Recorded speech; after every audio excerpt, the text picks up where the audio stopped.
Welcome to CreateCon. I am so excited you guys are all here. Tonight is all about celebrating the creative process. Our next presenter, his name is Simon Estrada. He is a character designer for, you may have heard of Rick and Morty. F is for family. He's also art director at the Jim Henson Company. Simon, come on up here.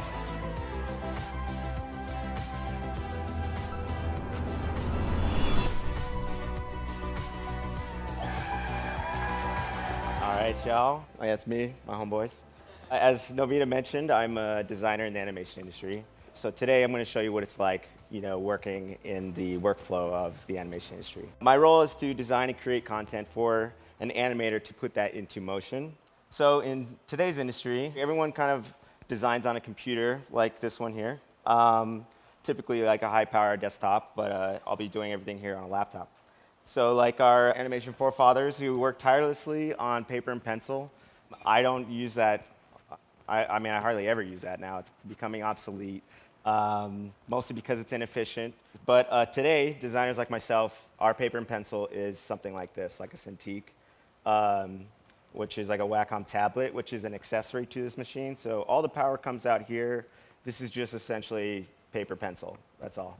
But as a designer, I rely on tech constantly because the industry demands, quality work, but really fast and efficiently. Because I rely on computers so much, I run into issues that kind of slow things down. You have all these people working on, the show together, and there's a pipeline.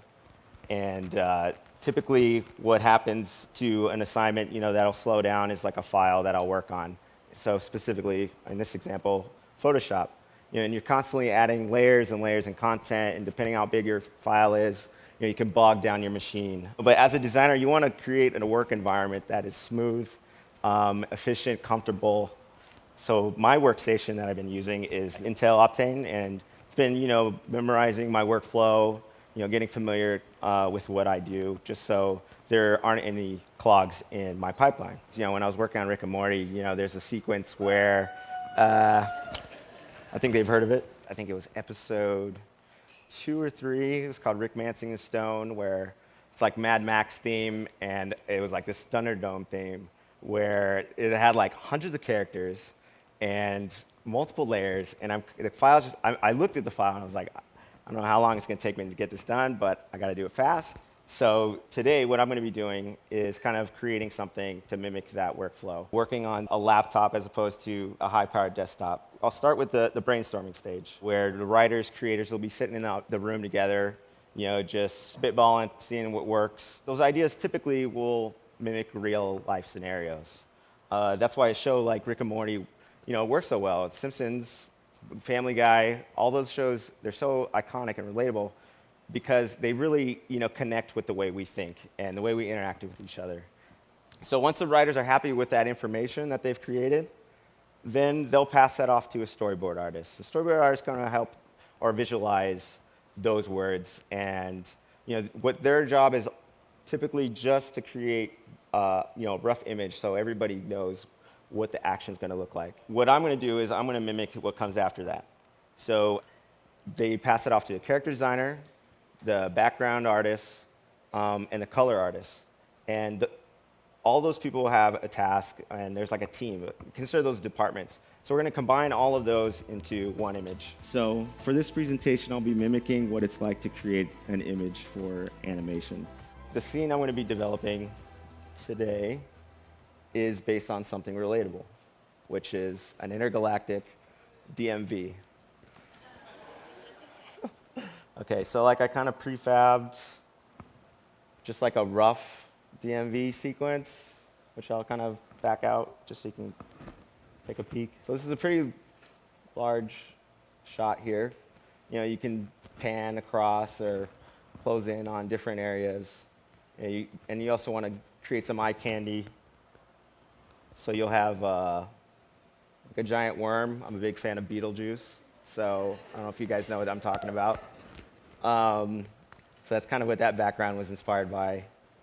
And obviously, the DMV is always there for you with multiple people to serve you. So I put just two places to get what you need done. And you can actually see that it's closed on one of them. So they're on a lunch break or they quit.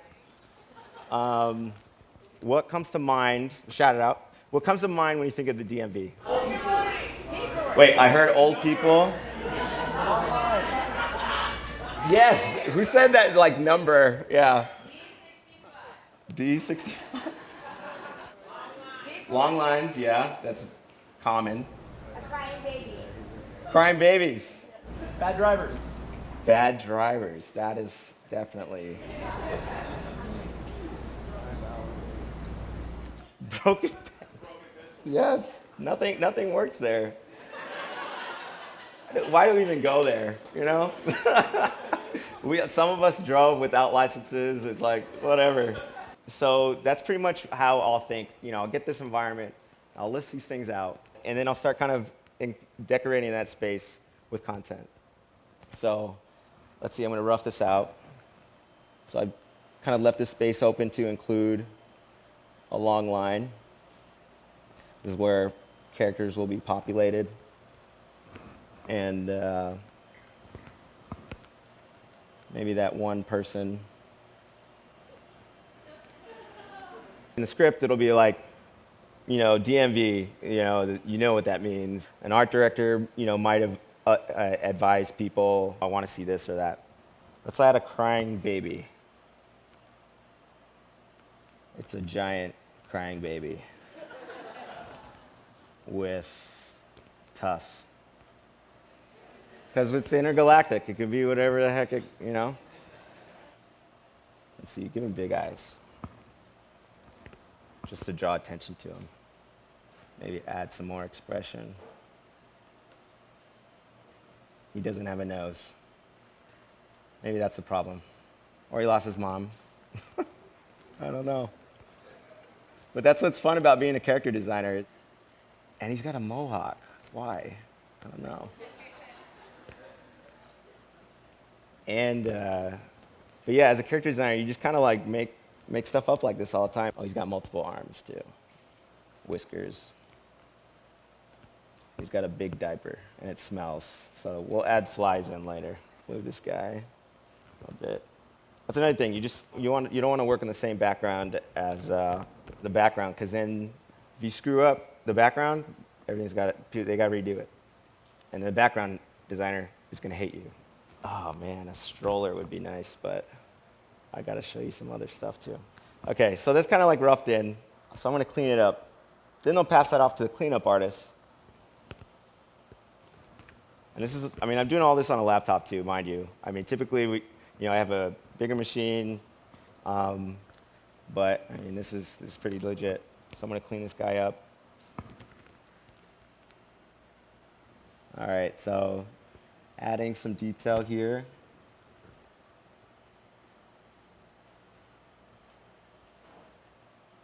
This part is like, I'll be honest, the tedious part. The fun part is like kind of creating, all the random stuff that I was showing you earlier.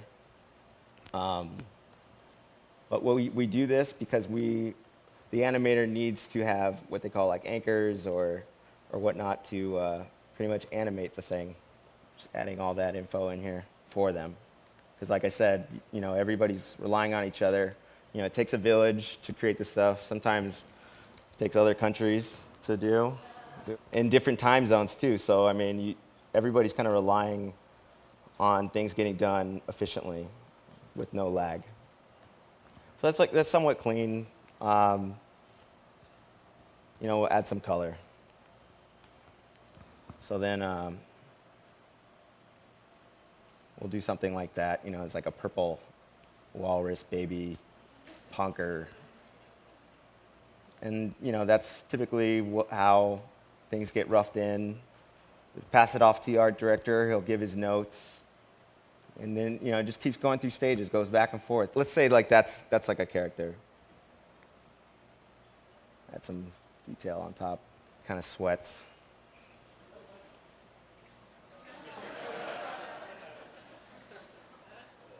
Jeez. There's no AC in these places either. There you go. Okay.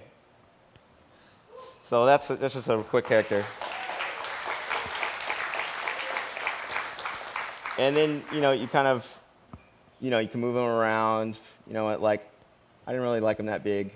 So that's kind of how that works. I'm going to have even more, crowd participation. So I'll take any volunteer. Let's see. What? What's up? How you doing? Hi. That is so random. Okay. I don't know who she is. Just kidding. So let's come up with a character together. Oh gosh, okay. So pick a fruit and your favorite animal. Okay. Let's go with a papaya. I don't even know what they look like, honestly. A papaya. Let's go with the pineapple. Let's go with that. Let's go with All the pineapple. And an animal. An animal. A tiger. I want a tiger pineapple. Okay. All right. A tiger pineapple. Okay. Yeah. Here we go. We're going to be drawing you as a tiger pineapple. Oh my gosh. There we go. Why a tiger, though? Honestly, it's just the first thing that came into my head. Okay. They're endangered, mind you. So. Should I have gone monkey or something? No, this is perfect. This will definitely work. I gotta draw you. I'm drawing to the back of your head now. Hold on. In a second, I'm almost done. Okay, so here we go. I'm gonna start cleaning this up. Thank you. If you want to stay over here or not, but got the rough down. Got the good thing Yeah. down. All right. Thank you, Simone. Cleaning this part in. And the reason why I picked those two items, just because you want to come up with something original, but with some kind of direction. Sometimes background designers will do the same thing. They'll base their whole style, the whole background on a shape and a motif, and then they combine those two elements in order to create style. So for this, to create a character, I gave myself that direction. Whiskers.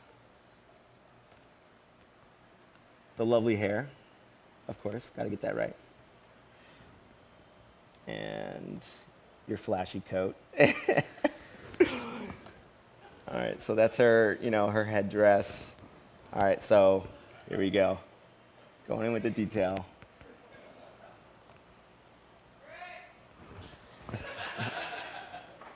If you think hard enough, this could be Rick. Adding layers and layers, just making the file bigger and not having issues, and just want to reiterate, as I'm creating this, you just want to make sure that the work just comes out quick, easy, and smoothly. It's kind of like pineapple color, sort of. There you go. Now that's not tiger skin, it's just a pattern. The tiger is fine.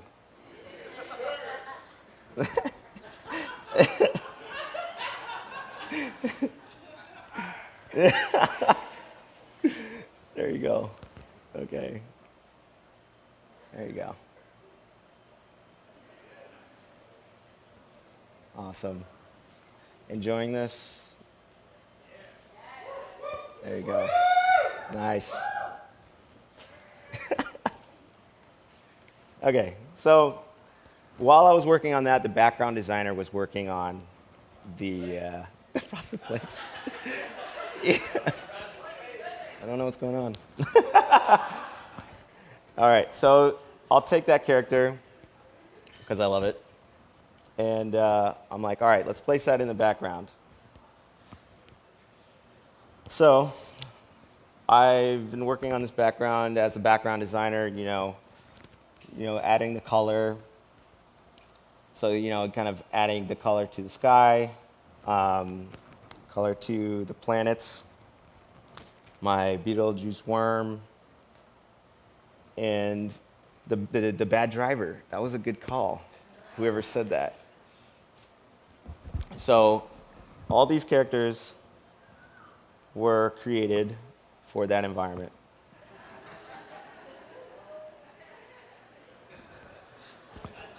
And there you have it.